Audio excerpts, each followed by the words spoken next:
표현하기 힘든 이제 그런 장면들이 다시 노골적인 그런 어떤 그 추잡한 이제 그런 이야기들이 많이 등장을 합니다. 그래서 어떻게 보면 우리가 흔히 엽기적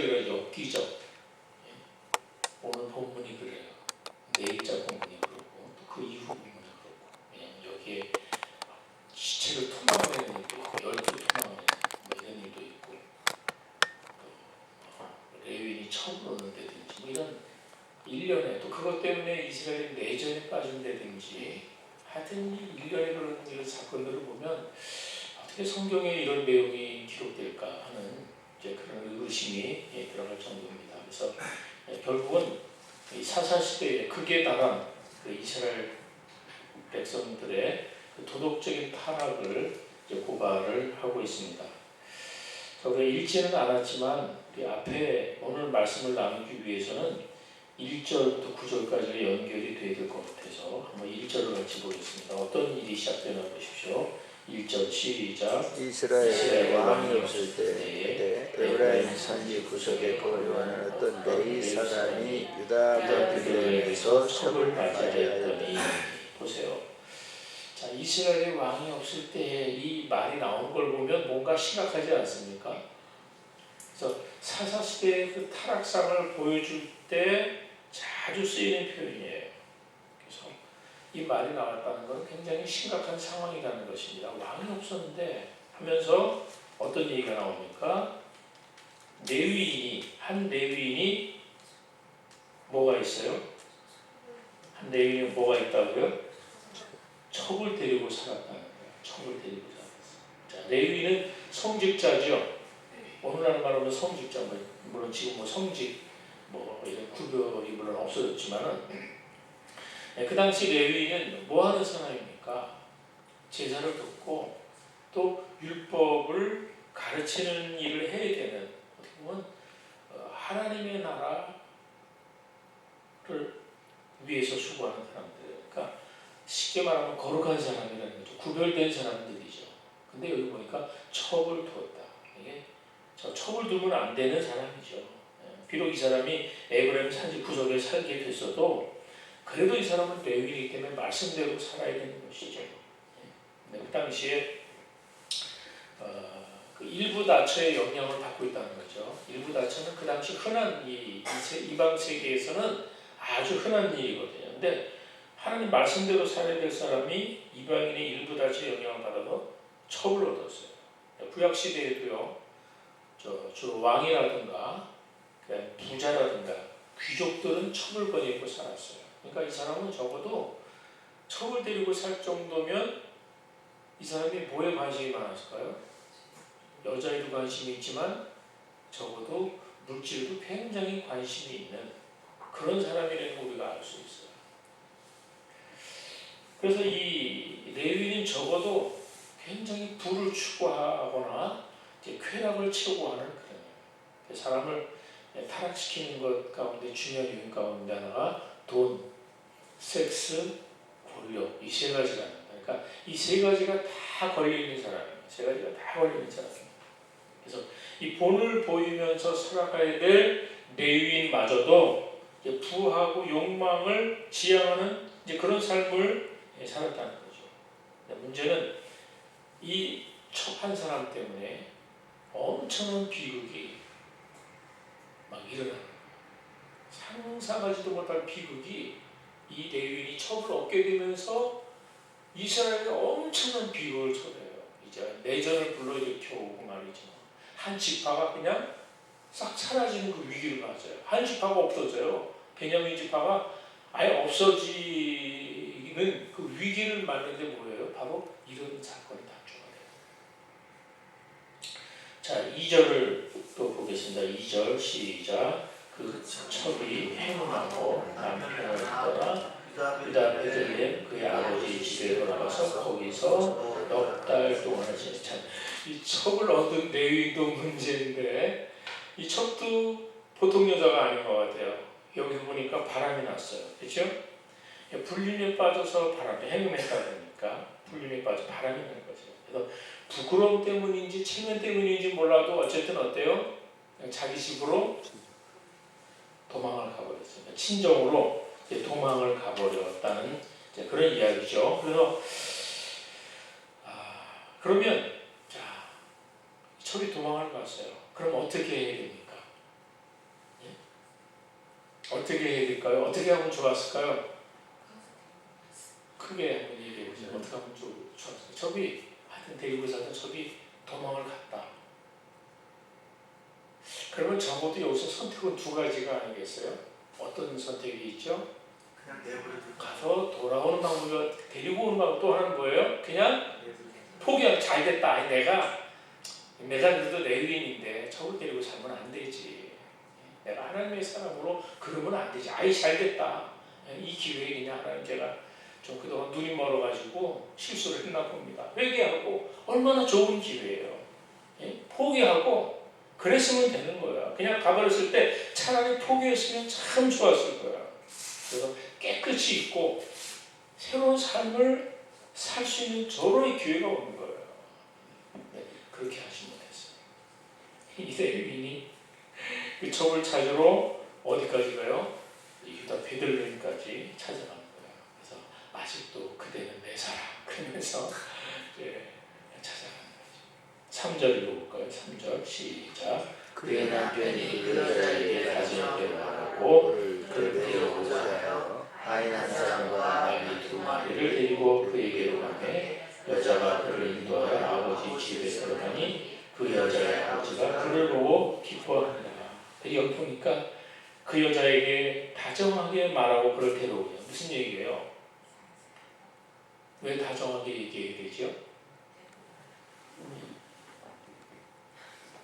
어떻게든지 달래가지고 데리고 와야 되겠다는 거예요. 어떻게든 달래가지고 구슬러서 설득하겠다는 거죠.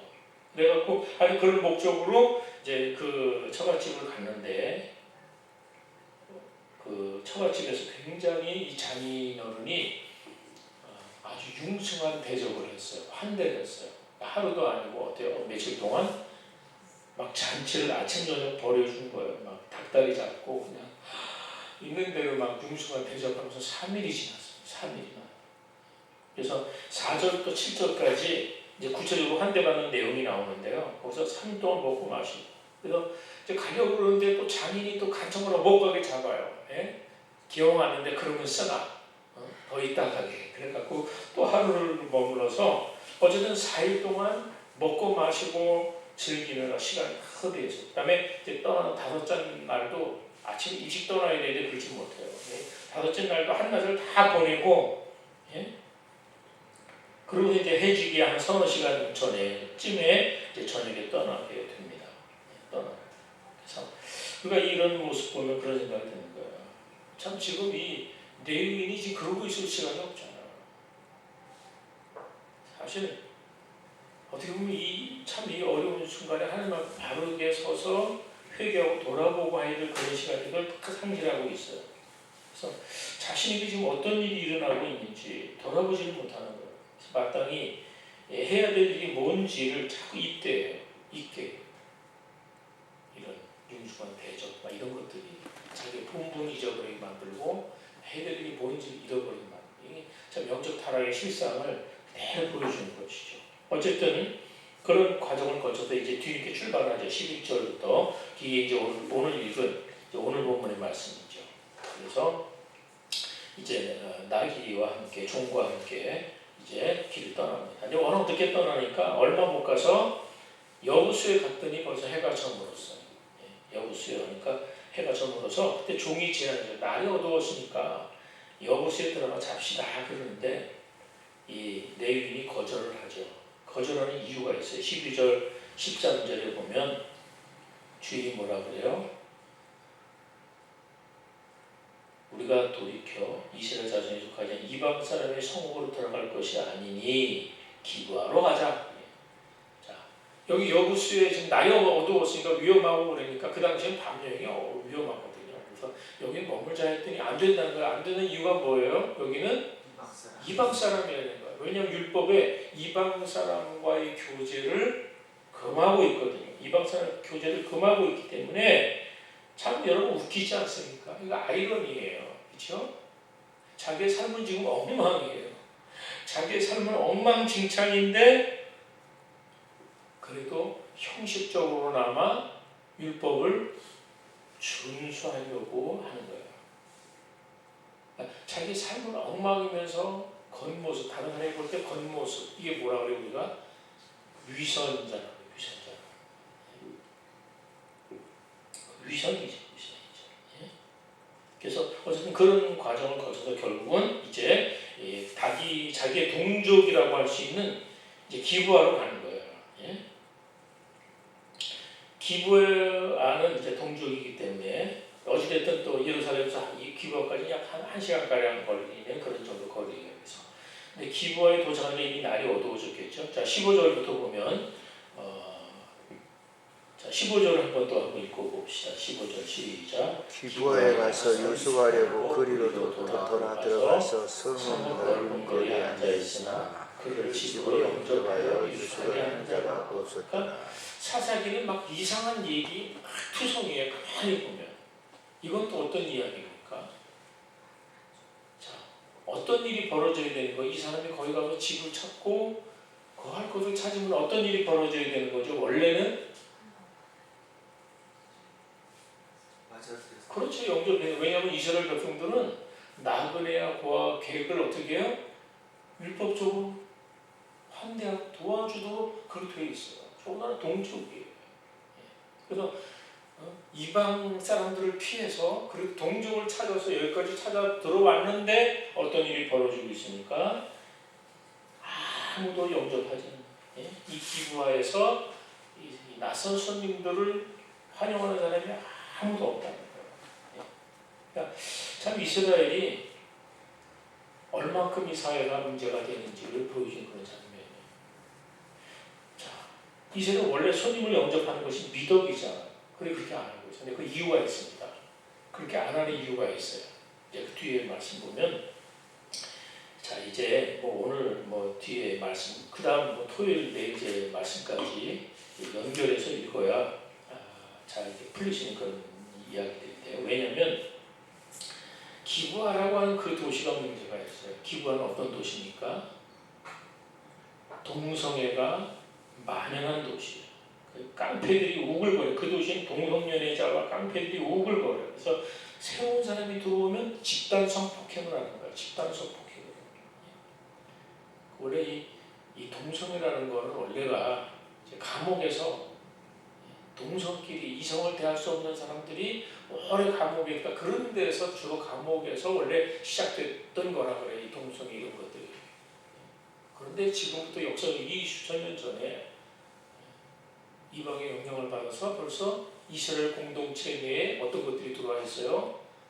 이미 동성애라든가 이런 아주 몹쓸 것들이 들어와 있는 거예요. 그래서 이 기브아는 겉으로 보기는 안전해서 여기로 왔어요. 안전을 찾아 여기로 들어왔어요. 여기가 안전하니까 여기 가면 우리의 백성들이 있으니까 여기 가면 하나님의 백성, 그래서 안전하다고 찾아왔는데 결국은 여기가 뭐가 같아요? 소돔과 고모라 같은 거예요. 이스라엘판 소돔과 고모라 같아요. 그래서 기브아에서 어떤 일이 있었는지가 이제 16절 이하에 나옵니다.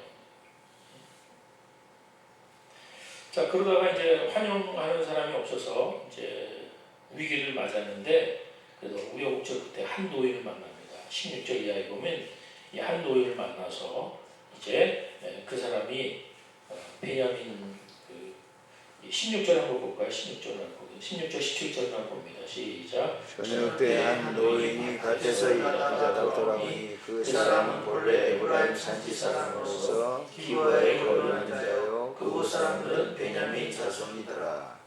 그 노인이 눈을 들어 성을 넓은 데 나그네가 있는 것을 본지라. 노인이 묻되 그대는 어디로 가며 어디로 왔느냐 하니, 노인이 물어보니까 이 내용이 대답하는 장면이 18절과 19절에 나옵니다. 제가 읽어보겠습니다. 그가 그에게 이르되 우리는 유다 베들레헴에서 에브라임 산지 구석으로 가나이다.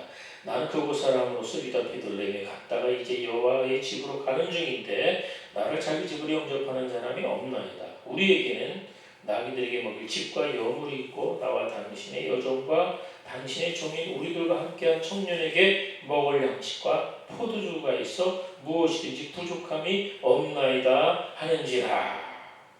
자, 여기서 이 레위인이 적어도 어떤 사람이라는 게 또 풍기는 어떤 말이 있죠. 야, 지금 너희가 어디서 뭐 하다가 이렇게 왔냐? 그러면 우리가 오늘 잘 곳이 없어서 이렇게 된 여차에도 있습니다. 이렇게 말하면 되는 거예요.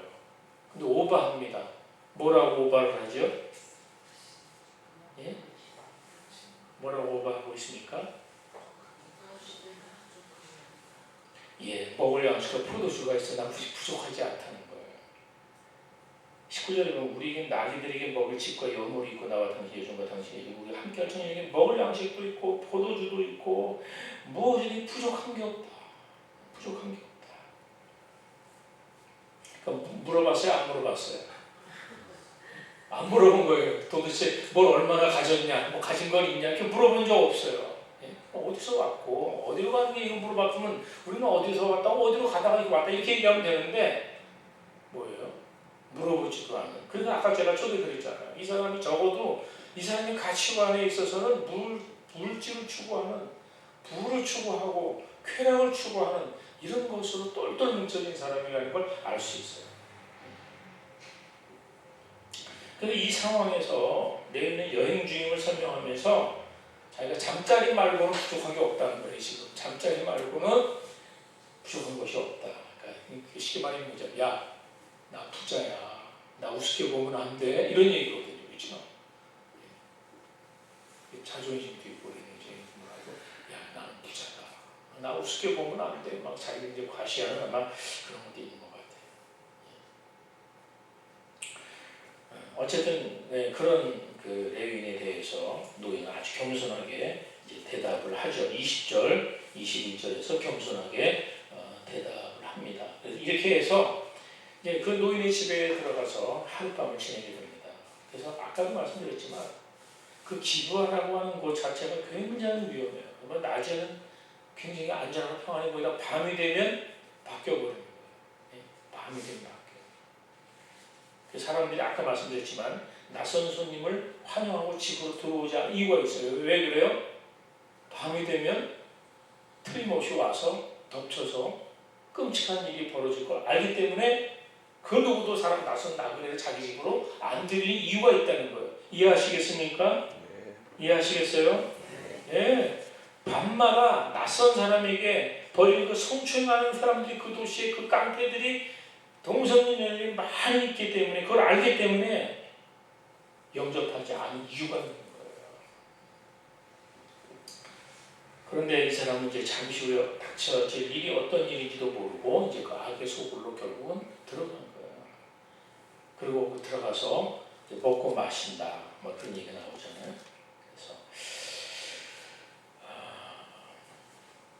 그래서 이제 22절에 보면 그 다음 19장 22절에 보면 그야말로 전대미문의 사건이 벌어지는 일이 나옵니다.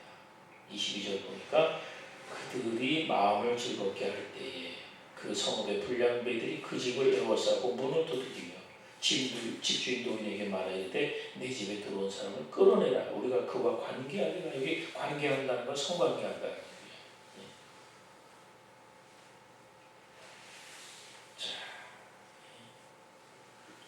그래서 결국은 자신의 아내 때문에 말이죠. 첩을 내줘요. 첩을 내줘요. 그러니까 다음날도 첩이 죽어요. 다음날 첩이 죽어요. 그래서 이 사람이 화가 나니까 그 첩의 시신을 가져다가 12토막을 내는 거예요. 12토막을 내가지고 이제는 12지파에게 보내는 거예요. 그러니까 이스라엘 온 백성들이 흥분하는 거예요. 이거 보복하기 위해서 내전이 벌어져요. 내전이 벌어져요. 엽기만이 계속. 자, 이것이 이제 오늘, 내일, 모레 이제 이어지는 사사기서의 이제 그런 내용들입니다. 저는 자, 이런 생각을 합니다. 결국은 이방인의 어떤 것들을 피해서 동족 이스라엘 지경으로 들어왔더니 완전히 거기가 뭐예요? 소돔과 고모라하고 다를 바가 없었다는 거예요. 자, 오늘 우리가 이제 이거 시대적인 어떤 걸 뛰어넘어서 오늘의 시대에 적용해 본다는 그런 거예요. 자, 사실 오늘 우리가 살고 있는 시대도 눈만 돌리면 소돔과 같은 고모라 같은 이제 그런 환경이 분명히 있습니다. 그래서 다윗이 시편 24편에서 이야기하면서 사망의 음침한 골짜기가 있다. 사망의 음침한 골짜기가 도사리고 있습니다. 자, 그런 우리가 세상을 살아가면서 우리가 안전할 수 있는 이유가 있다면 그것은 하나님의 은혜 때문입니다. 하나님 지켜주시기 때문입니다.